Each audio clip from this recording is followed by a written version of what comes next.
बिस्मिल्लाहिर्रहमानिर्रहीम। 9 रबीउल अव्वल आज का दिन, ईद का दिन, बड़ी ईद, आले मोहम्मद की ईद। हमें जो इस ज़माने में होश में हो तो चूँकि इमाम ज़माना की इमामत का पहला दिन 9 रबीउल अव्वल, इमाम ज़माना की इमामत का पहला दिन, ताजपोशी है इमाम ज़मान।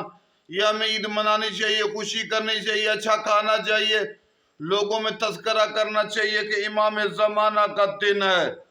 तो ये फ़कत हमारी ईद नहीं, अहले बैत की ईद है। अल्लाह और रसूल हमें सलामत रखे मोमिनीन को इसके सदके। आले मोहम्मद की ईद मौला हसन अस्करी की खुशी की अलामत, बीबी नरजिस खातून की खुशी की अलामत। ठीक है, ईद शुजा भी है, लेकिन ईद शुजा दूसरे नंबर पर है। आले मोहम्मद के दुश्मन कत्ल हुए। पहले नंबर पर यह है कि जो ज़माने का होश रखता है वो वली असर महदी इमाम ज़माना का दिन मनाए। आज के ज़माने की सबसे बड़ी होश है कि आज